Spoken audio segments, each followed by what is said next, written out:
Salut à tous les amis, j'espère que vous allez très bien. On se retrouve pour la vidéo Roland Garros. Je vais pas pouvoir aller dans le fond de l'analyse parce que je suis en manque de temps et que j'aurai pas le temps de la faire ce week-end. Donc du coup, je la fais maintenant, vendredi. Il est un peu plus de 14 heures. Je vais essayer de faire ça en moins d'une heure, 45 minutes. Je vais vous présenter un petit peu le Roland Garros. J'ai pas besoin de le présenter en détail, etc. avec les cours, etc. Généralement, ceux qui connaissent un peu le tennis savent un petit peu qu'est-ce qu'il y a et les conditions dans lesquelles on va vivre ce Roland Garros. Je vais vous faire une contextualisation malgré tout et vous dire un petit peu moi mon ressenti vis-à-vis de cela. Et vous donner peut-être des tips. En tout cas, ça va être mes propres conseils.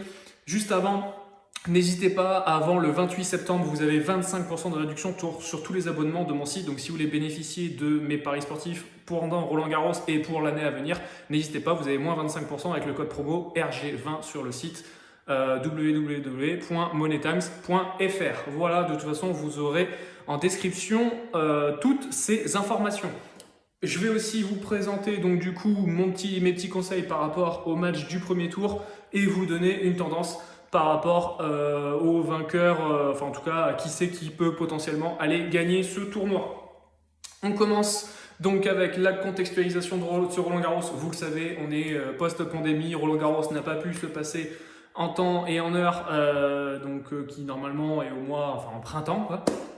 Voilà, normalement on est en printemps, on est au mois de mai, autour de ce terme-là. Normalement, il fait relativement beau, relativement chaud. Des fois, on a eu de la pluie. Mais là, visiblement, sur Paris et Roland Garros de manière globale, on a une quinzaine qui arrive, qui est franchement pas trop folichonne, notamment la fin de semaine prochaine, qui est vraiment pas folle, et même le début de semaine prochaine, qui est vraiment pas dingue.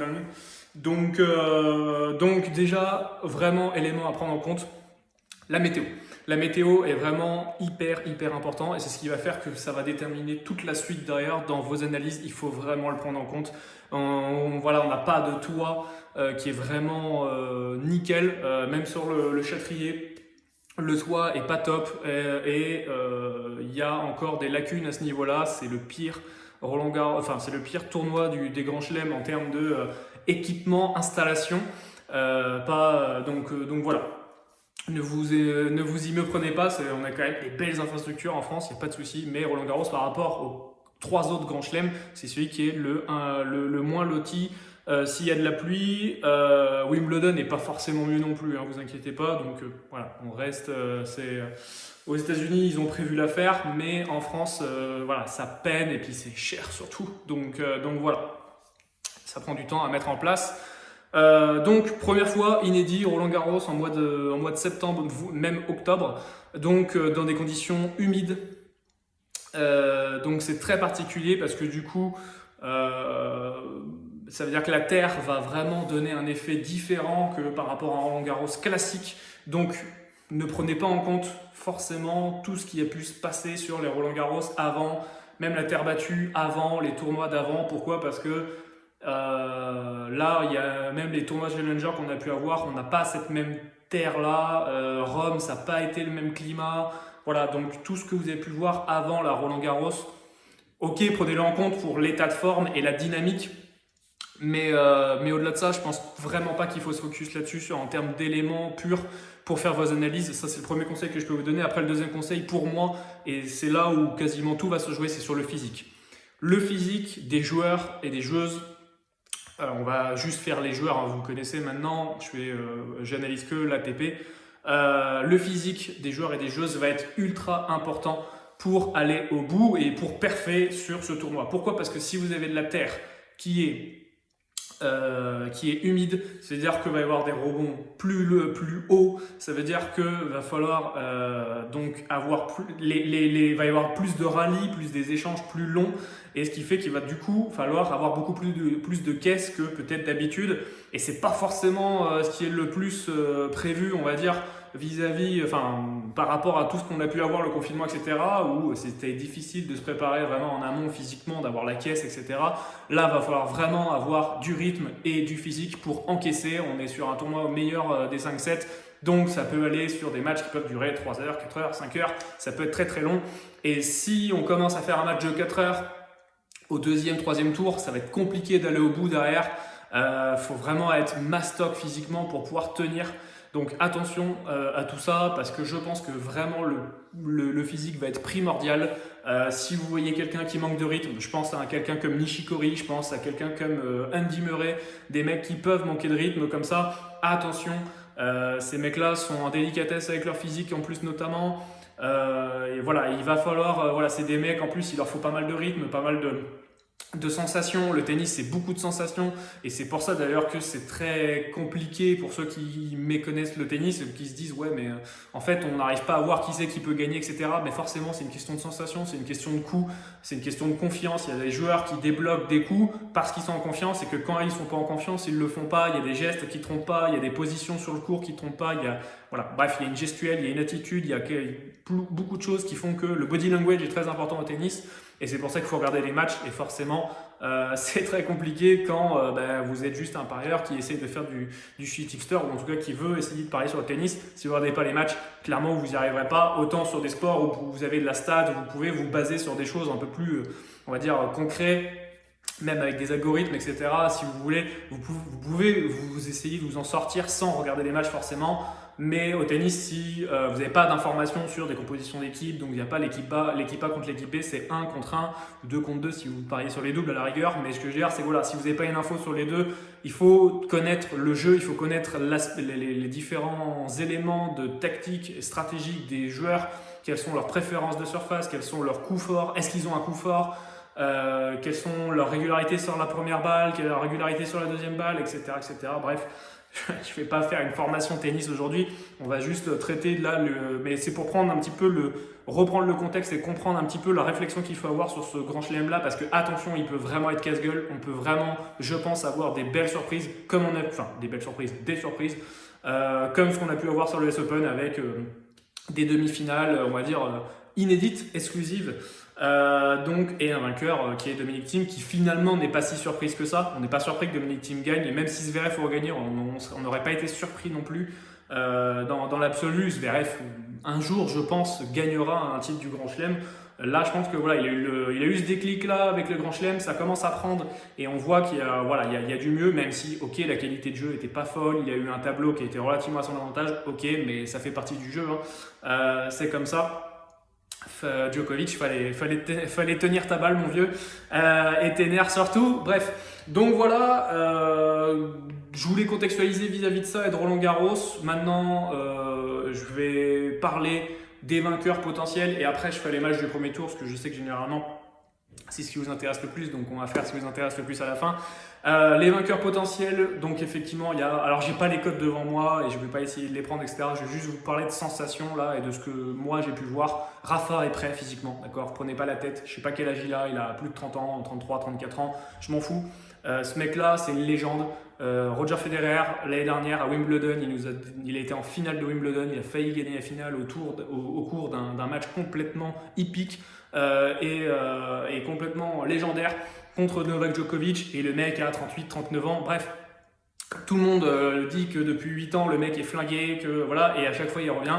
Et Rafa, c'est pareil, il faut pas enterrer ces mecs-là, c'est des légendes du sport, du tennis. Et c'est des mutants, tout simplement, c'est des mutants. Donc ne jamais enterrer ces mecs-là. C'est au moment où généralement on s'y attend le moins que des mecs perfs. Donc voilà, j'ai vu des mecs dire oui à Rome, etc. Il a perdu contre Diego Schwartzmann. Ouais, mais déjà Diego Schwartzmann, c'est pas l'inconnu du coin, d'accord? Il est top 15 mondial depuis un petit moment maintenant. Et puis top 20, allez, si vous voulez. Et puis c'est un pur terrien, c'est un mec qui a trouvé, alors qu'il n'était pas forcément dans une bonne dynamique, mais il a su juste trouver les failles du jeu de Rafa sur le moment, qui, oui, a montré un peu quelques délicatesses, notamment sur son service, où il a eu beaucoup de mal, et ça a toujours été un de ses soucis, on va dire. S'il avait été meilleur serveur, quel joueur ça serait si Rafa était un peu meilleur serveur qu'il l'est, mais enfin bon, voilà, on joue sur du détail. Donc voilà, mais ne vous y prenez pas, Rome n'est pas non plus la surface où il est le plus. Alors ok, il a énormément gagné sur Rome, parce que forcément, très compliqué d'aller chercher et déloger Rafa sur terre, mais je trouve que c'est vraiment pas la terre qui lui va le mieux. oui, son lift va moins prendre parce que la terre humide va faire en sorte que ça soit moins vite, mais au contraire, son rebond sera plus haut, donc ce qui fait que la balle va arriver bien au-dessus enfin, les joueurs en face vont devoir lever beaucoup plus le bras, et ça sera pas du tout à hauteur de taille, sauf quand il voudra accélérer ou aller au filet ou monter au filet, etc. Mais sinon, le rebond va être très très haut et son lift va vraiment bomber la balle, ce qui va faire qu'on peut avoir vraiment, limite, ça va peut-être lober des mecs, quoi, s'ils jouent des petits, comme Schwartzman par exemple, ça peut limite les lober, prix de vitesse, etc. On peut vraiment avoir des trucs assez fous. Attention au rebond de la balle aussi, mais voilà, la balle est très vive à Roland. Donc voilà, il faut vraiment faire attention à ça parce que du coup, on peut avoir. Alors, la qualité de la terre est quasi irréprochable, d'accord, mais on peut avoir, pas de la boue, mais des petits molas, des petites molasses un peu de terre qui peut se compacter et qui, quand ça glisse, et ben ça glisse et hop, on se stoppe, quoi. Donc voilà, je pense que les joueurs vont pas trop essayer de glisser, etc. C'est très important de savoir glisser sur la terre battue. C'est vraiment quelque chose où même des grands savent pas faire, enfin même des grands joueurs savent pas faire. Donc apprendre à glisser, c'est bon. Maintenant, on va dire qu'allez, tout le monde sait à peu près glisser, mais apprendre à glisser, c'est vraiment assez important au tennis et notamment sur terre, enfin beaucoup plus sur terre que sur d'autres surfaces. Donc voilà. Donc voilà, Rafa, ne pas l'enterrer, d'accord. Il est favori de ce tournoi, relativement logiquement, d'accord. Le mec s'est entraîné que sur la terre. Il sait que de toute façon il sera favori, même dans 10 ans, je crois, ce mec-là, il sera encore favori de Roland Garros, donc c'est comme ça.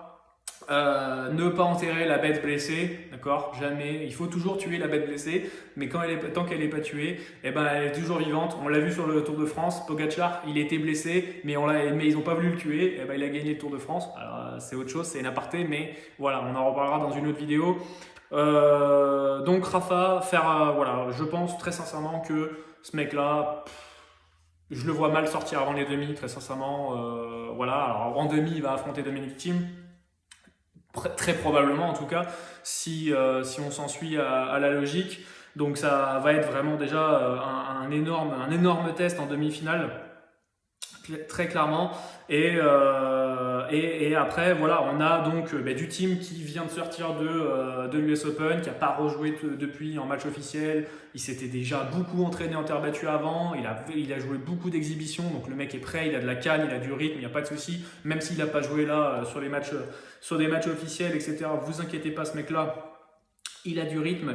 Je me fais pas trop d'illusions là-dessus. Voilà, il faut comprendre que ces mecs-là sont programmés pour gagner tout le temps, quoi. Ils sont programmés pour gagner tout le temps, ces mecs-là. Donc, faut vraiment faire attention. Thiem était mon favori, on va dire, presque numéro 1 avant l'US Open. Il l'est encore plus aujourd'hui. Pour moi, c'est celui qui va déloger, il a déjà délogé, on va dire, en premier les trois fantastiques là, Rafa, Roger et Djoko par rapport à l'US Open, mais voilà, il faut vraiment faire attention parce que je me dis, est-ce qu'il a le physique pour encore aller chercher, on a vu qu'il avait été beaucoup fatigué à l'issue de l'US Open, est-ce qu'il a les cannes, est-ce qu'il a le physique, on va le savoir relativement rapidement vu qu'il joue Silic sur son premier match. Donc on va le savoir relativement rapidement. Je suis en train d'essayer de chercher des informations par rapport à Dominic Thiem. Je vais pas l'avoir. Bref, c'est pas grave. On s'en fout. Donc ouais, va falloir vraiment faire attention à Thiem qui pour moi, voilà, c'est vraiment dommage qu'il tombe dans la partie de tableau à Rafa parce que, par contre, on va avoir une demi-finale qui, je pense, peut être vraiment épique et vraiment très très relevée. On a Djokovic qui est dans la partie de tableau haute, du coup, où lui, je pense très sincèrement que s'il va pas en finale, c'est limite une faute professionnelle. On est sur de la limite faute professionnelle parce qu'il n'y a vraiment pas grand monde pour l'embêter. Très sincèrement, il n'y a vraiment pas grand monde. Ouais, je pense qu'il a faim. Je pense qu'il a vraiment la dalle. Ce qui s'est passé à l'US Open va encore l'énerver d'avant. Enfin, là, je pense, il bout intérieurement parce qu'il avait grande chance d'aller au bout. Il n'y avait pas Rafa, il n'y avait pas Roger. Le mec, il était favori forcément et logiquement de cette US Open là. Et il fait, on a tous vu, il lance la balle malheureusement sur sur la ramasseuse et ça vise, et donc forcément c'est dans le règlement, on n'a pas le droit de faire ça, c'est comme ça. Mais ouais, faut vraiment. Là, je pense qu'il a vraiment la dalle, je pense qu'il est vraiment très très énervé, et un Djoko énervé, voilà, il sort de Rome, il vient de gagner Rome avec un niveau de jeu qui laissait à désirer. Il y a eu du haut, du bas, mais beaucoup de bas. On n'a pas vu un Djoko non plus étincelant en termes de niveau de jeu. Euh, voilà, il a gagné Rome, mais il n'a pas non plus affronté des mastodontes. Bah, il n'a pas affronté Thiem, il n'a pas affronté Nadal, il n'a pas affronté, je sais pas, des Zverev, voilà. Donc je tends quand même à rester quand même relativement. Je veux pas non plus m'avancer à me dire ouais Djoko il va gagner Roland, etc. On va attendre. On va attendre. Faut savoir que voilà, il a affronté Caruso, Krajinovic qui était un bon match.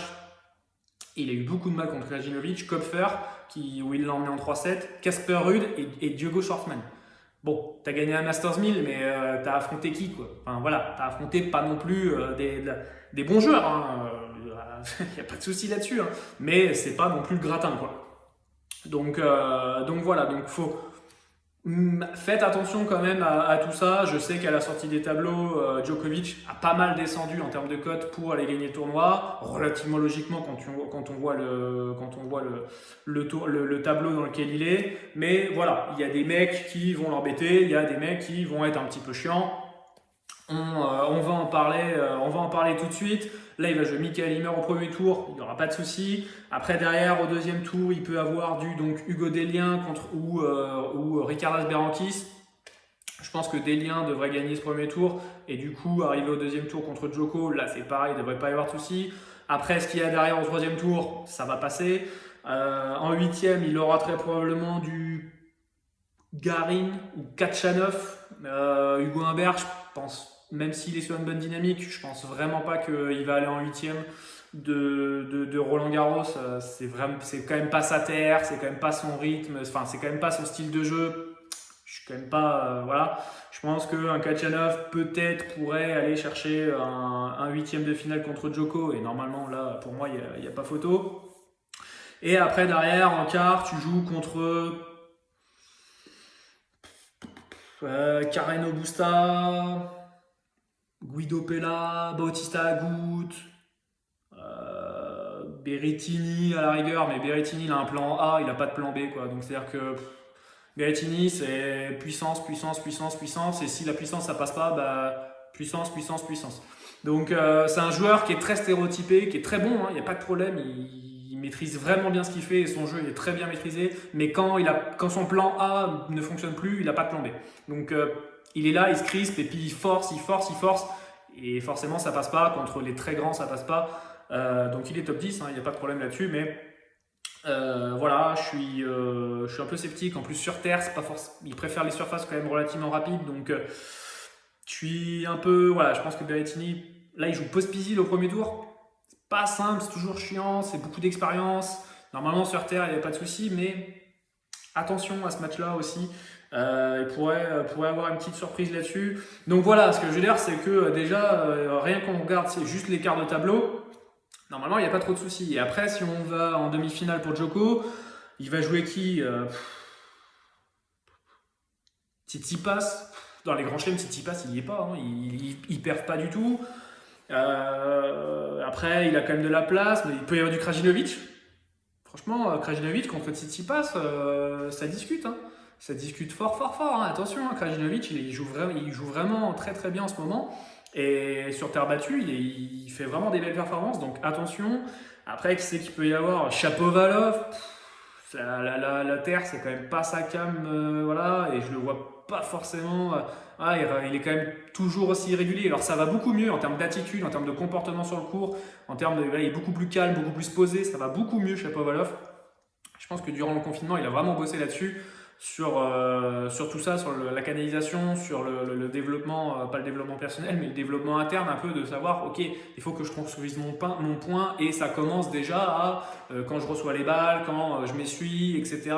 Il est beaucoup plus clean là-dessus, c'est beaucoup plus propre. Donc je pense que voilà, Shapovalov c'est pareil, c'est irrégulier, mais Ça va venir avec le temps, forcément. C'est un mec qui va perfer, il a un jeu très spectaculaire, il est très beau à avoir joué, Shapovalov. Et quand il prend feu, attention, Shapovalov qui prend feu, faut se mettre devant le match, quoi. Ouais, il y a du Dimitrov qui peut traîner, Lajovic, en demi, il y a Lajovic, il y a quand même Andrei Rublev, voilà, qui est dangereux. Et Medvedev, mais Medvedev, j'y crois pas du tout sur terre. J'y crois pas du tout. Et j'y crois pas du tout, voilà, tout simplement. Son jeu ne matche pas avec la terre battue, voilà, il préfère les surfaces rapides, point, quoi. Donc pour moi, ça va pas, la terre, c'est pas sa came. Après, il va falloir le sortir, il va falloir le déloger, hein. Ça va pas être une partie de plaisir, hein.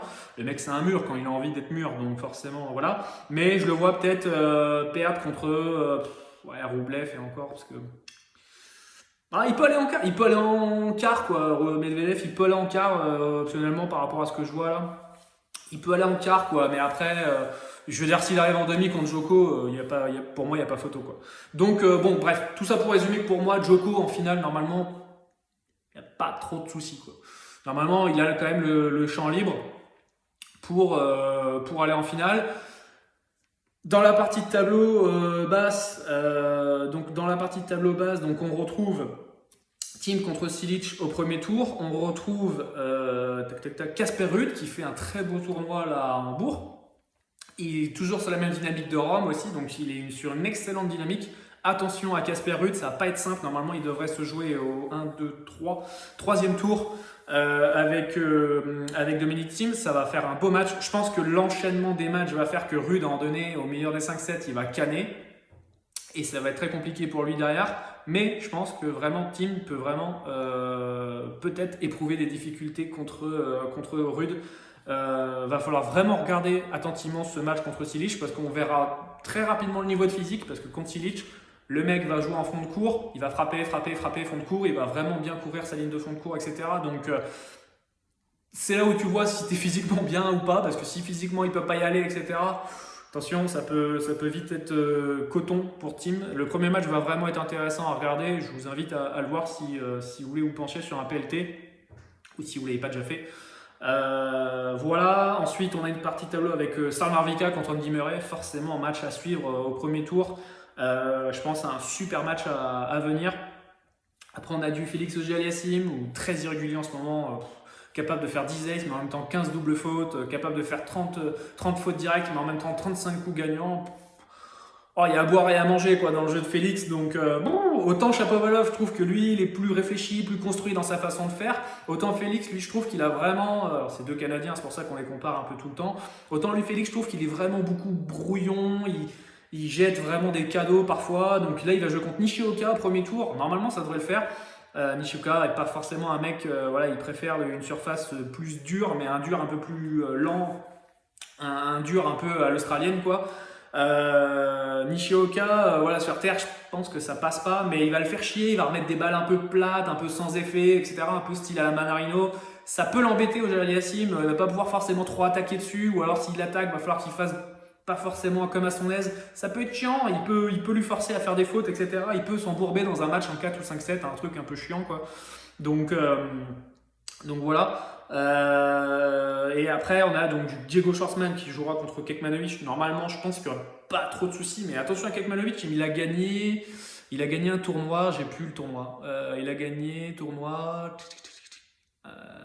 Kitzbühel, ouais je crois que c'est Kitzbühel qu'il a gagné sur terre, donc bien parce que je le voyais bien parfait sur ce tournoi, de là à gagner non, mais je le voyais bien parfait sur ce tournoi. Kekmanovic, il jouait vraiment bien, donc peut être piège aussi pour Diego Schwartzman, peut-être qu'il va être envoyé en 3 ou 4, en 4 ou 5-7, un truc un peu chiant pour la suite.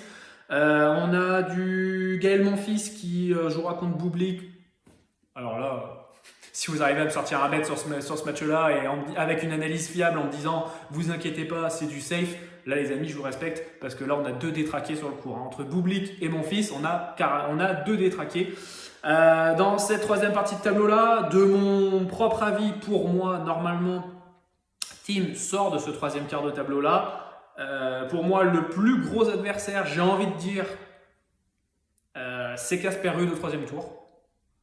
Voilà. On verra s'il rencontre Stan Wawrinka ou pas, ou Félix Auger-Aliassime en 8e. parce que je pense que je vois Stan gagner devant Andy Murray.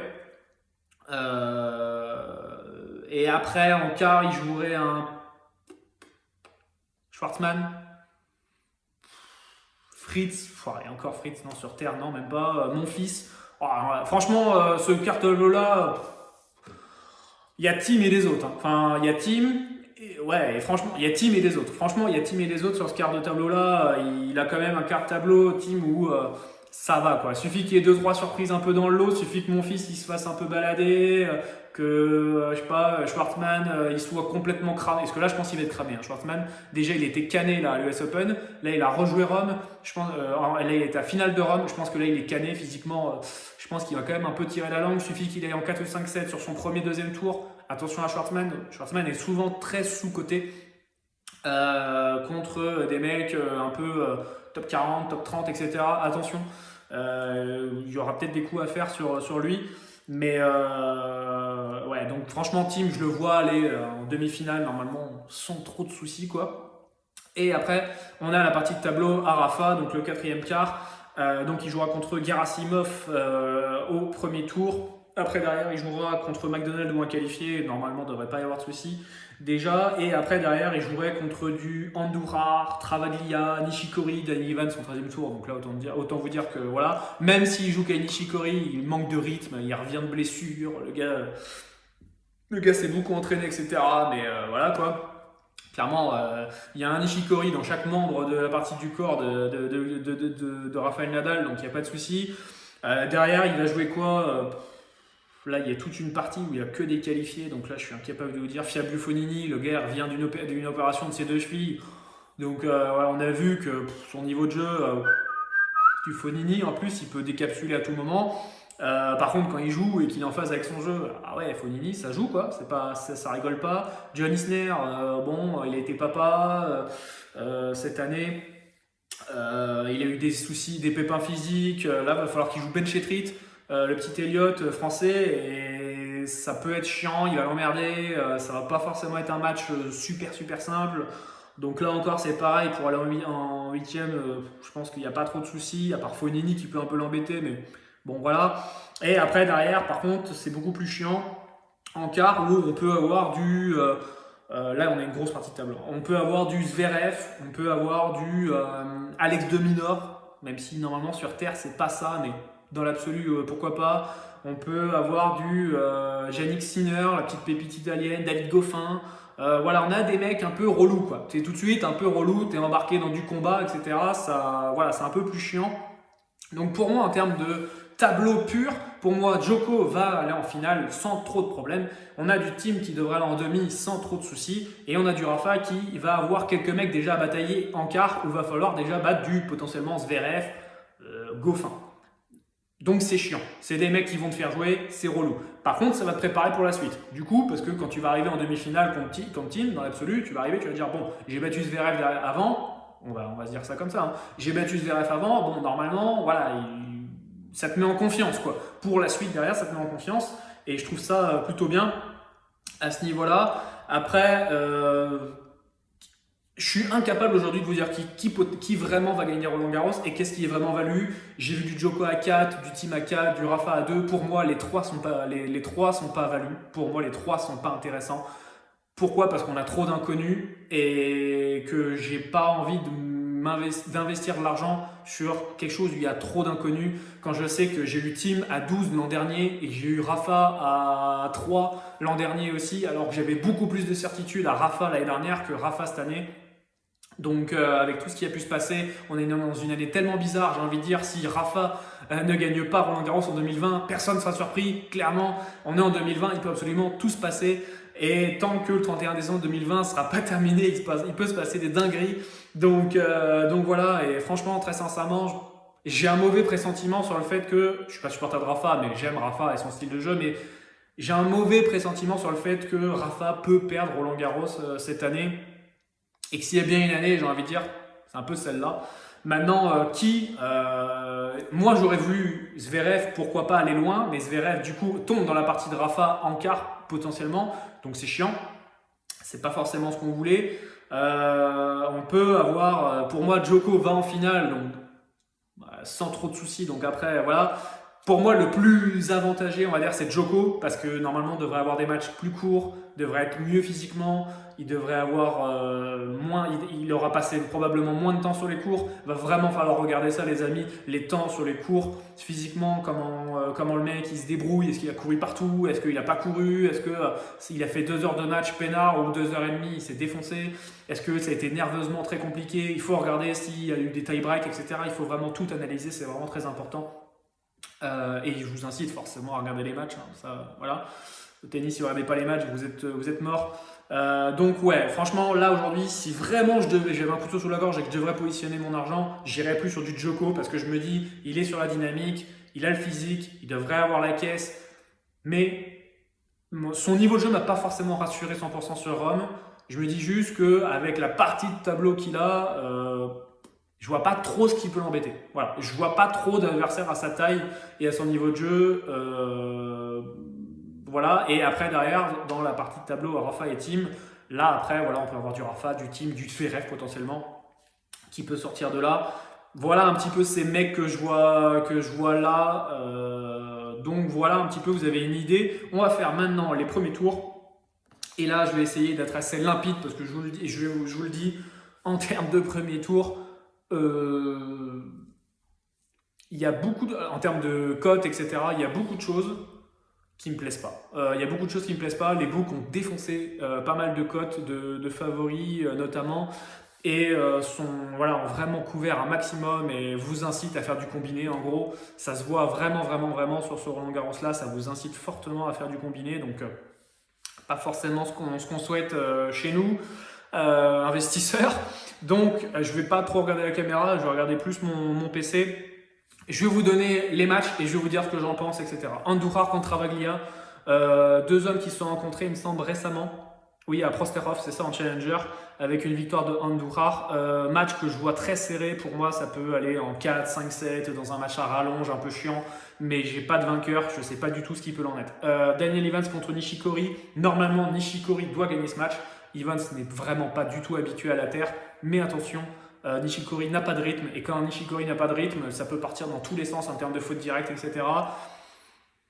Si je devais mettre mon argent, je le mettrais sur Nishikori, mais 1,50, j'y vais pas du tout. Pour moi, ça vaut du 1,70, au moins 1,70 quoi. Vraiment, pour moi, ça vaut au moins du 1,70. J'ai vraiment beaucoup d'inconnus sur Nishikori et son niveau de jeu m'a pas forcément trop rassuré sur Hambourg. Il perd contre Musetti à Ron. Musetti que pour moi, j'avais parié Musetti contre Nishikori personnellement parce que Musetti est une pépite et que ça fait déjà 1 an qu'il joue très très bien et qu'il perd très très bien. Donc ne soyez pas étonnés que Musetti, vous en entendez reparler. D'ailleurs, il est en finale du Challenger de Forlì là, à l'heure où je parle. Il a gagné contre Lloyd Harris. Isner contre Benchetrit. Donc là, inconnu total, normalement intrinsèquement entre Isner et Benchetrit, va breaker Isner, trop chiant quoi, enfin c'est trop compliqué, du coup ça peut faire 3 tie-break et puis t'es là en mode bon j'ai gagné tous mes services et puis il a gagné et puis j'ai gagné et puis lui aussi, mais du coup en tie-break c'est pas possible quoi de le battre le gars quoi, parce que il est trop fort et que toi tu vas faire des fautes et que tu vas faire des mauvais retours, etc. et ça peut être chiant. Donc voilà, mais j'ai trop d'inconnus sur Jan Isner, sur sa forme physique, je sais pas du tout ce qu'il en est. Donc là c'est un 24, j'y vais pas du tout sur Isner. J'ai pas les cotes, mais si vous voulez essayer de tenter un Benchetrit, gagne un set, je sais pas, prenez ça autour de 1,90 quoi, pour que ça soit intéressant. Pour moi autour d'un 95 à 90. En dessous, je ne prendrais pas, mais à 90, pourquoi pas, quand on commence à discuter, ça peut être intéressant. Fonini contre Kukushkin. Kukushkin, c'est vraiment le vieux de la vieille. Quand tu le vois, tu as l'impression que le mec, il a 50 ans. C'est un peu le daron. Fonini, comme j'ai dit, c'est alterne haut bas. Ça peut être un match à rallonge où Kukushkin peut lui mettre des balles à la con, sans effet. Il joue à plat, le mec. C'est pas forcément un mec qui a trop perfé récemment sur la terre, mais c'est un mec qui est toujours chiant, il va te faire jouer, il peut t'embarquer dans un match un peu à rallonge, ça va durer. C'est pas un match qui m'inspire trop et franchement je mettrai pas mon argent là-dessus. Après pour moi normalement fini, il n'y a pas photo. Je me dis que le mec c'est quand même un peu entraîné sur terre, etc. Donc, avant de venir, et il a joué sur terre. Donc, je me dis que Fognini, normalement, ça devrait le faire, mais 1,50, j'y vais pas, ça me plaît pas, c'est pas intéressant pour moi. Yannick Sinner contre Goffin, un match très intéressant. La relève, on va dire, avec Sinner contre Goffin. Goffin qui, c'est pareil, il a pas de rythme, et quand ce mec-là, il a pas de rythme, c'est vraiment les montagnes russes. Là, il a perdu contre Shapovalov à l'US Open. Il perd contre Cilic, contre Rome. Cilic qui retrouve un niveau vraiment décent et vraiment très intéressant. C'est pour ça que ça va être intéressant de le voir contre Thiem. Sinner qui a fait 16e de finale contre Dimitrov, où il perd dans un match assez fou. Il gagne contre Tsitsipas, où Tsitsipas, franchement, tennistiquement, c'est compliqué hein, pour lui en ce moment. Un peu dur le post-confinement pour lui. Match très intéressant. Par contre, je ne sais pas du tout qui c'est qui va gagner dans ce match-là. Très sincèrement, j'ai vraiment pas d'idée. Je pense qu'en termes de dynamique, pour moi, Sinner peut gagner ce match. Mais en termes d'expérience, Goffin, ça va vraiment être important. Et l'expérience, ça devrait faire le job sur un match un peu compliqué, avec qui est un match qui peut durer. Donc, ouais, pour moi, je mettrai pas d'argent là-dessus. Mais peut-être, ça irait. Pour moi, ça devrait aller en 4 ou 5-7 ce match-là. J'ai du mal à voir un ou l'autre gagner en 3-7. Paire contre Kwon, il peut tout se passer avec Benoît Paire. S'il a envie de jouer, il peut le battre. S'il n'a pas envie de jouer, il va perdre le match. Donc je peux rien vous dire. Je sais pas. J'en sais rien. Kwon sur terre, c'est pas. Voilà, il a rien montré. Il a rien montré, c'est vraiment pas un terrien. C'est un mec qui doit jouer une fois sur. Voilà, il joue 2 matchs par an quoi, de terre. Donc autant dire que le mec, il vient à Roland Garros et puis salut. Donc voilà, je sais pas. Pour moi, Benoît Paire doit gagner ce match. Mais là, faut pas aimer son petit cœur si vous voulez parier sur Benoît Paire, ou faut pas aimer son argent, ça dépend. Donc j'en sais rien. Pour moi, Paire doit gagner ce match, mais intrinsèquement, tennistiquement parlant. Mais voilà, il pète des câbles en ce moment, donc voilà, c'est compliqué. Delbonis contre Londero. Delbonis avait gagné la Kids Ball contre Londero. Londero qui a pris une bulle dans le dernier set de ce match-là. Londero, c'est compliqué. Hein. Londero, physiquement, il a l'air à la rue. Mais à la rue. Et c'est bizarre parce que je pense que ce Roland Garros-là, pour les Sud-Américains, c'est vraiment une aubaine. Le fait d'avoir une terre un peu humide.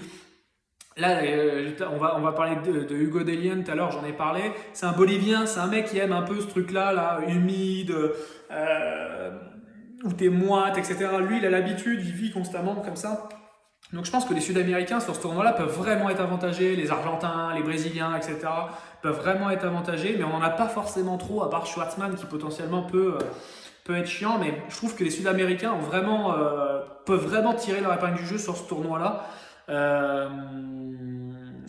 Voilà, donc un Londero Delbonis, là on a deux Argentins, il me semble. Hein. Delbonis c'est argentin, et je crois que Londero c'est argentin aussi. Je vérifie au cas où, oui, c'est ça. J'ai eu un léger doute là. Pour moi, Delbonis c'est pas du tout value. 1,70. Si j'avais un truc à prendre, j'irais sur Londero, mais Londero a la rue physiquement, donc je prends rien du coup. Mais tennistiquement parlant, Londero est pour moi un poil meilleur que Delbonis, mais en termes de rythme et de dynamique, Londero il n'y est pas du tout. Donc d'où le fait que du coup ils mettent favori Delbonis. Contre Londero, Zverev contre Denis Novak. Pour moi, Zverev gagne ce match sans trop de problèmes. Denis Novak, c'est bien, c'est un bon jeu, mais sur terre, c'est pas dingue. C'est pas dingue. Cilic contre Thiem, match où il faudra vraiment faire attention. Ils ne sont jamais affrontés sur terre, ils sont toujours affrontés sur dur. Et Thiem a gagné les 3 fois sur les 3 confrontations qu'ils ont eues sur dur. Mais prendre Thiem contre Cilic 1-10, faut arrêter de décoller, d'accord? Tommy Paul contre James Tuckroff. Pour moi, Tommy Paul doit gagner ce match. Par contre, prendre 1,30 Tommy Paul, c'est du foutage de gueule également, donc je n'irai pas dessus. Casper Ruud contre Sugita. Casper Ruud doit gagner ce match, mais c'est pareil, 1,03, c'est du foutage de gueule. Nishioka contre Ojaliassim. Comme je vous ai dit, pour moi, Ojaliassim devrait gagner ce match, mais attention, 1,22, c'est pareil, je ne prends pas. Gaston contre Janvier. Janvier n'y est pas du tout, mais alors pas du tout physiquement. Il est à la rue totale, et même tennisniquement, c'est catastrophique. Les deux se sont affrontés il n'y a pas longtemps, c'était au Challenger de Aix-en-Provence. Janvier a pris 3-0. Pour moi, je mettrais un avantage à Gaston sur ce match. Mais la cote a déjà commencé à pas mal chuter.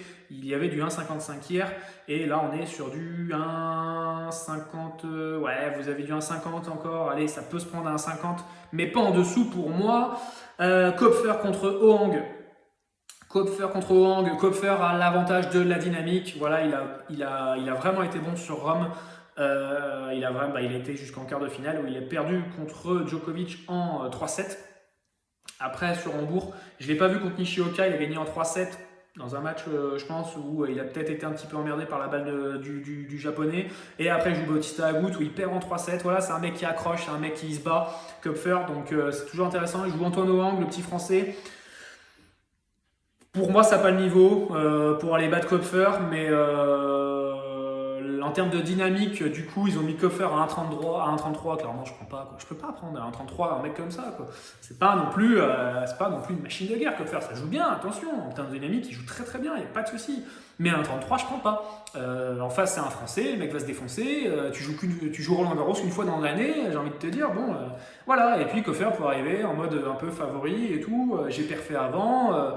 Et l'excès de confiance peut te faire perdre un set et puis être surpris, deuxième set, et puis tout de suite tu cravaches et tu peux perdre le match. Donc j'irai pas.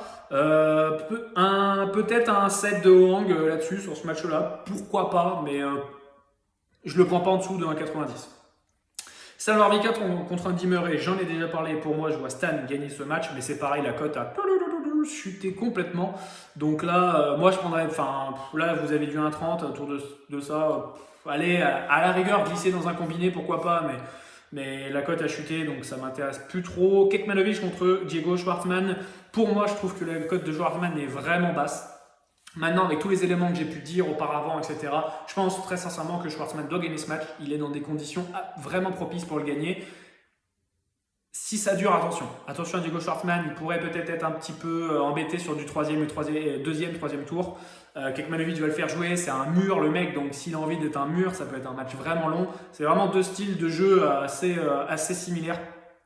Donc 1,22, déjà je prends jamais, et j'irai plus sur un Kekmanovic 7 autour d'un 90 aussi, pareil. Je pense que ça peut être plus intéressant. Koric contre Gombos. Koric à 1,13, c'est une vanne. J'ai juste ça à dire, c'est une rigolade. Parce que quand on voit le niveau de Koric, ça fait flipper. Et je ne serais pas surpris que Gombos aille gagner ce match. Gombos sur terre, c'est pas non plus une saucisse. C'est un pur terrien, le garçon. C'est un mec qui va toujours relativement bien servir. C'est un mec qui va arriver, couteau entre les dents, il n'a rien à perdre et on se défonce. J'irai beaucoup plus sur un Gombos 7 sur ce match qui devrait tourner autour de peut-être 2. Parce que là, Gombos est quand même à 5,90. Donc je pense que vous aurez peut-être du 7 de Gombos à 2, autour de 2. Et ça, je trouve ça relativement intéressant. Je prendrai jamais Koric. Koric en 3-7 contre Gombos, non merci, ça me plaît pas. Thompson contre Albot. J'irai sur Thompson. Mais Albot en fait est complètement à la rue. Mais ce mec-là, il a toujours perfait au moment où on s'y attendait le moins. Et Thompson sur terre, c'est très compliqué aussi. C'est vraiment pas deux puristes de terre, donc j'irai pas sur ce match. Mais si je devais mettre de l'argent, j'irais sur Thompson. Mais à 1,50, ça me plaît pas du tout. Mon fils contre Bublik, comme j'ai dit, il peut absolument tout se passer dans ce match-là. Je ne prendrai pas. Munar contre Tsitsipas, attention à ce match. Attention à ce match. Je suis inquiet pour Tsitsipas. Voilà, c'est tout ce que je vais dire. En tout cas, si vous avez l'occasion de prendre un set de Munar au-dessus de 2, ça peut y aller, on peut y aller fort là-dessus. Enfin, pas fort, mais on peut y aller, quoi. En petite mise, 0,25, 0,5% si vous voulez, si vous aimez ça. Mais attention, parce que Tsitsipas, dans les grands chelems, c'est pas ça. Et Munar, physiquement, il revient bien. Là, il a fait finale, je crois, ou demi-finale. Ouais, c'est ça, à Yazı. Yazı, c'était en Roumanie, oui, c'est ça. Au Challenger, je l'ai vu jouer, moi, c'est pas mal. Il a perdu contre Taberner, qui a été vainqueur du tournoi à Yazı. Et attention à Munar, où physiquement, je le trouve vraiment bien. Il s'est entraîné à l'académie de Rafa. C'est intéressant, ce qu'il propose. Et Tsitsipas, j'ai vraiment beaucoup d'inconnus sur son jeu et ce qu'il est capable de proposer. Donc, j'irai jamais sur Tsitsipas à 11, très clairement. Bedene contre Rinderknecht, pardon, le français, on dirait pas quand je le dis comme ça. Bedene, du coup, Aljaz, beaucoup plus terrien que notre ami Arthur. Ça va être plus facile de dire son prénom. Mais voilà, 1,32 pour moi, c'est pas intéressant. Arthur joue voilà, serbien, il est plus sur de la surface un peu rapide, indoor quand même, c'est plus sa cam. Mais il est français, il joue Roland Garros, et quand tu es français que tu joues Roland Garros, tu te défonces et tu te butes et tu essayes de donner le maximum. Voilà, Bedene sert beaucoup mieux qu'il y a 2 ans. Depuis l'année dernière, je le trouve vraiment mieux en service Bedene. Et ce genre de conditions météo là, un peu humide, etc., ça doit lui rappeler, je pense, le Brésil, l'Argentine, le Chili, un peu les tournois de Santiago, là où tu vas te perdre dans la pampa, où les mecs ont le couteau entre les dents, etc. Ça peut lui faire penser à ça, et il aime ce genre de conditions-là. Donc attention à Bedene, parce que ça peut être une petite surprise. D'aller le voir, je n'ai pas trop regardé son tableau, mais d'aller le voir en 3e tour, 8e, je serais vraiment pas surpris parce qu'il apprécie ce genre de conditions-là. Grégoire Barrère contre Dimitrov, prendre Dimitrov à 1,15, non, mais en même temps, tennistiquement parlant, c'est très compliqué de voir Barrère gagner contre Dimitrov, malgré que Barrère ait gagné à Montpellier en indoor en début de saison contre Grigor Dimitrov. La cote de Dimitrov est beaucoup trop basse et même dans un combiné je ne le glisse pas. Après, et c'est pareil, toujours dans cette logique où Grégoire Barrère est un français, il joue Roland Garros, le mec va se défoncer, il a rien à perdre, il joue Dimitrov, donc il sait que forcément Dimitrov aura la pression et que c'est lui qui est le favori. Franchement, je prends pas. Si vous avez un Barrère gagne un 7 à 2, allez, on y va. Petite mise, hein, mais on peut y aller quoi. Martin contre Sousa. C'est un match qui me plaît pas trop. C'est vraiment un match qui peut durer en 4, 5, 7, un match à la rallonge. Les deux joueurs n'ont pas forcément trop de confiance en eux, sont pas dans des rythmes étincelants. Joao Sousa, ça fait un petit moment qu'il a plus rien fait maintenant. Martin est favori à 1,56. Je trouve ça un poil bas. Si je devais potentiellement aller chercher de la value, si potentiellement il y en avait sur ce match-là, mais pour moi il n'y en a pas, ça serait sur Sousa, mais pour moi j'éviterais ce match. Johnson contre Carvalhes Baena. Carvalhes Baena pur terrien évidemment, jouera contre Johnson qui lui n'est pas du tout un pur terrien. Hein. C'est un mec qu'on voit beaucoup plus sur du gazon, de l'indoor ou du dur américain, du déco turf. Mais voilà, mais Carvalhes Baena, le problème c'est que moi je déteste ce genre de joueur-là qui juste remet la balle, n'a pas de coup fort, il juste remet la balle, et voilà. Et j'attends la faute. Et avec Johnson, on remarque qu'ils vont plutôt bien s'entendre parce que Johnson, c'est pareil, n'a pas forcément de coup fort, même si son coup droit reste quand même décent. Et je pense du coup que Johnson en fait va forcer sur ce coup droit-là justement et faire des fautes et arroser peut-être à droite, à gauche. Il n'a pas forcément beaucoup de rythme. J'irais sur Carvalhes Baena, mais la cote à 1,62, 1,65, ça me plaît pas. Ça me plaît pas du tout. Je déteste le jeu à Carvalhes Baena, donc ça me plaît pas du tout. Shapovalov contre Simon, pareil, je vais prendre Shapovalov à 1,15, jamais de la vie contre Gilles Simon, même s'il est hors de forme, même s'il a plein de problèmes à côté, hors tennis. Pour moi, il a des problèmes, il a pas plein de problèmes, mais il a des problèmes où en gros, ça le fait chier, les instances, ATP, comment ça se passe, comment ça se déroule. Du coup, je suis pas certain qu'il ait vécu trop bien aussi le confinement, il me semble, sur ce que je sais. Bref. Donc voilà, en gros, Shapovalov, pour moi, oui, techniquement et intrinsèquement, il n'y a pas photo, mais c'est un joueur qui va te faire jouer, qui va remettre les balles. C'est un mur, le mec, il va pas te mettre d'effet dans la balle, il va jouer mou, il va te faire des ronds pour te faire chier. Voilà, c'est ça, Gilou. Hein, Et puis, t'es en France, tu joues à Roland Garros. Je vais répéter la même chose, hein, mais voilà, t'es en France, tu joues Roland Garros et t'essaies quand même de montrer belle figure. Donc, prendre Shapovalov à 1,15, non. Après, j'ai beaucoup de mal à voir Simon potentiellement gagner quand même un 7. En tout cas, la dynamique est vraiment pas folle pour ce sens-là. Donc, no bet sur ce match-là. Kouiré contre Roublev, pour moi, normalement, Roublev doit gagner ce match. Kouiré sur terre, il n'a jamais rien fait et je pense qu'il fera jamais rien de sa carrière. Roublev, plus à l'aise, il va avoir du rythme. En plus, là, il me semble qu'il est en demi-finale là, du tournoi, c'est à Hambourg, ou finale même peut-être. À l'heure où je vous parle. Donc voilà, par contre, un 0,7, allez, à la rigueur, c'est dans un combiné, mais moi, c'est pas du tout ma stratégie, ça me plaît pas du tout. Davidovich Fokina contre Maillot. Pour moi, Davidovich Fokina doit gagner ce match. Maintenant, le voir à 1,13, c'est pareil, je ne prends pas. Maillot est un Français. Vous connaissez maintenant. Laslo Djere contre Anderson. Je pense qu'Anderson peut aller chercher un set sur ce match-là. On sait que le mec sur des tournois en Grand Chelem, il va se défoncer, il va faire un match assez long. Laslo Djere n'est pas forcément dans une dynamique incroyable. Il a quand même été en demi-finale de Kitzbühel, mais alors ok, il a battu Sinner, il a battu Ramos Vinolas, il a battu Schwartzmann, très bien, c'est vrai. Mais euh, intrinsèquement parlant, la Slogere ne m'apporte pas une grande confiance. Maintenant, il est dans des conditions qu'il va aimer et qu'il va apprécier sud-américaine. Il aime la tournée, lui, sud-américaine, la Slogere. Donc je pense très sincèrement que face au physique de Anderson, qui est vraiment en délicatesse, il a toujours des problèmes de hanche, des problèmes de cheville, etc. C'est compliqué pour lui de se déplacer. La terre, c'est pas du tout sa surface. Mais ce mec-là, il est toujours de se démener, de s'arracher. J'ai beaucoup de mal à voir toujours Anderson perdre de 3-7 dans un match en Grand Chelem. C'est toujours un peu, j'ai toujours du mal avec ça. Mais Djere pour moi reste le favori. Après, le prendre à 1,5, en dessous de 1,50 pour moi non, et même en dessous de 1,60 je prends pas. 1,70 la Djere ça m'aurait vraiment intéressé, mais là dans ces conditions ça me plaît pas. Lajovic contre Mager, c'est deux terriens. Lajovic par expérience normalement devrait gagner ce match. Il est plutôt bien vu en Cannes contre Rafa, même si Rafa ça reste Rafa. Lajovic jouait bien, mais en face c'est Rafa, donc c'est compliqué. Donc voilà, et pareil, à 11, ça me plaît pas du tout. Montero contre Basilashvili. Montero, là, doit être en finale, il me semble, du tournoi qui est à Sibiu, je crois que c'est à Sibiu ou c'est à Forli, je sais plus où c'est, dans quel challenger il jouait. J'ai un doute. Il va jouer contre Basilashvili qui a beaucoup de problèmes extrasportifs.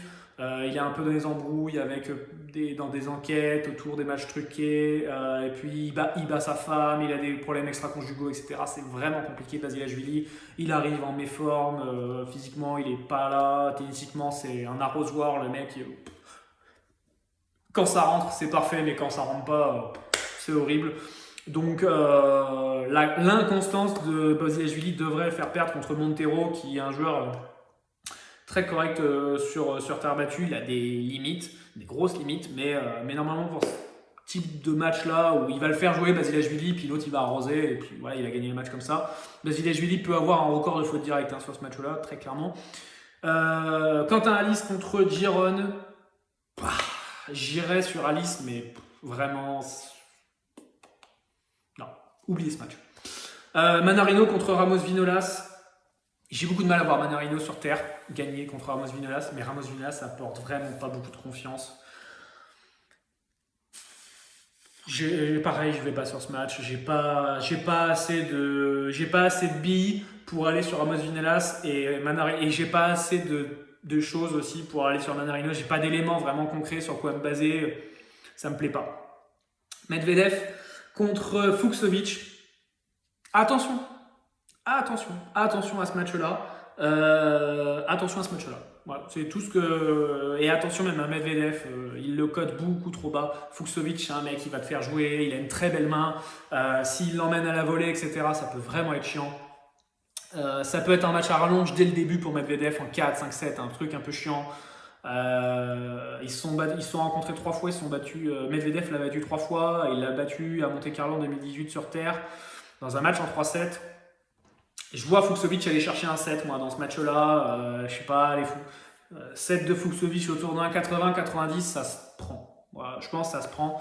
Après, ouais, ça se prend, je pense, pour moi. Pospisil contre Berrettini, comme j'ai dit, Berrettini il a un plan A. S'il marche pas, ben, on reprend le plan A. Et si ça marche pas, ben, on reprend le plan A. Donc, ça devrait le faire, mais un 10, je ne prends pas. Harris contre Popyrin. Oui, c'est bien Lloyd Harris. Parce qu'il y a Greg Harris, je crois que c'est Greg. Parce qu'il y a Lloyd Harris et il y a un autre Harris, je ne sais plus comment il s'appelle, l'autre, son prénom. Mais ils n'ont absolument rien à voir les deux. Popyrin a été se faire un petit peu de terre là. Il a été à Trieste, il a été à Aix-en-Provence, il a fait un petit peu de challenger, il a testé un peu la terre. Ça reste quand même pas sa surface de prédilection. Pour moi, ça reste le dur et potentiellement l'indoor. Et j'aimerais bien voir ce mec là quand même sur. Enfin, je l'ai déjà vu sur gazon. Mais c'est dommage qu'on n'ait pas de gazon cette année parce que on n'ait pas beaucoup de gazon. Mais du coup, je l'aurais bien vu, moi, Popyrin sur le gazon, ça m'aurait vraiment plutôt intéressé. Après, là, contre Lloyd Harris dans ce match-là, je suis pas emballé. Pour moi, c'est du no-bet parce que j'ai vraiment pas d'idée. Je pense que ça peut être un match qui peut partir en 4 ou 5-7, mais j'ai pas de vainqueur là à vous donner. Je sais pas trop, enfin, à vous conseiller en tout cas. Ça reste que des avis, hein, les amis, donc je suis pas. Je suis pas Dieu et je ne connais pas tous les résultats, d'accord? On reste des tipsters et des humains. Et même les algorithmes se trompent, vous inquiétez pas. Et même des fois plus que les humains. Donc voilà. Struif contre Tiafo, je trouve que ce match est un peu piège. Je me dis que d'un côté, en fait, Tiafo, là, est arrivé post-confinement, il a beaucoup bossé sur lui et en gros, il prend du plaisir. Il kiffe, le mec, voilà, il se dit, voilà, je suis joueur de tennis, je vis vraiment un super. Enfin, je vis mon rêve, quoi. En gros, je vis mon rêve, je suis joueur de tennis, j'en profite. Voilà, le mec est vraiment détente, tranquille. Et il prend énormément de plaisir. Et un mec qui est en pleine plénitude et en pleine possession de ses moyens, attention, parce que ce mec-là, bah, il peut gagner des matchs, quoi. Il peut gagner des matchs contre Struif, qui est pourtant un pur terrien, mais qui dernièrement m'a pas vraiment rassuré, quoi. Pas forcément. Et du coup, à la base, je vous le dis très sincèrement, j'ai failli aller sur Struif. Et le fait que Tiafo, en fait, là, les dernières déclarations qu'il a pu faire sur le fait que voilà, il est en pleine plénitude avec lui, le mec s'amuse sur le court, il prend du plaisir et tout. Un mec qui prend du plaisir, qui est en phase avec lui et qu'il sait que de toute façon il arrive, le mec a jamais passé un tour à Roland Garros avant, il a zéro pression, ce tour il fera toute la pression et ce mec là va te faire jouer, il va être chiant, il peut t'emmener dans un match, un 4, 5, 7, un truc un peu relou quoi, et ça peut passer quoi pour lui. Donc voilà, pareil, j'irais peut-être plus sur un 4 ou 5-7 ou un Tiafo 7 à la rigueur, mais je pense que Tiafo 7 ça va être beaucoup trop bas. Tiafo 7 je l'aurais pris à 1,50, mais je pense pas que vous aurez dû 1,50. Je pense que ça sera autour de 1,35, 1,40. Millman contre Carreno Busta. Je vois Carreno Busta gagner suite à ses performances un peu récentes et la dynamique qu'il a. Malgré tout, Millman. Non, Millman sur terre, normalement, ça le fait pas. Normalement, Millman sur terre, ça le fait pas. Voilà, Carreno Busta, quand même, est un habitué de la terre. C'est pas forcément sa surface de prédilection, même si Kyrgios pense que c'est un mec qui joue que sur terre. Oui, forcément, il ponce un peu plus la terre, mais c'est un mec qui sur dur aussi joue très très bien, Carreno Busta. Donc il te fait jouer, il peut te rendre assez fou, Carreno Busta, il a une belle main, mais il a un plafond et en gros dès qu'il affronte un top 5, quoi, c'est plus compliqué pour lui. Dès qu'il affronte un top 10, en gros, Carreno Busta, c'est quand même plus compliqué pour lui. Pella contre Caruso, pour moi, je mettrais Pella vainqueur de ce match.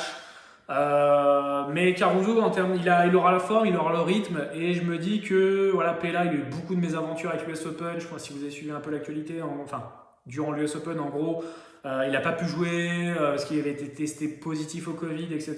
Bref, des belles galères. Du coup, son staff n'a pas pu venir. Enfin bref. Un peu compliqué, du coup il joue contre Caruso qui n'est pas un joueur exceptionnel, mais juste il sert bien et il fait bien qu'il fait quoi. Ce qu'il fait, il le fait relativement bien. Voilà, après c'est vraiment des joueurs c'est vraiment un joueur assez inconstant, donc j'ai beaucoup de mal à investir vraiment sur lui. Pour moi, Pella, tennistiquement parlant, c'est un meilleur joueur. Mais j'ai pas cette confiance pour aller sur Pella, même si ça aurait pu me gratter en opening. Là, c'est un peu descendu déjà Pella, et je comprends. Ouais.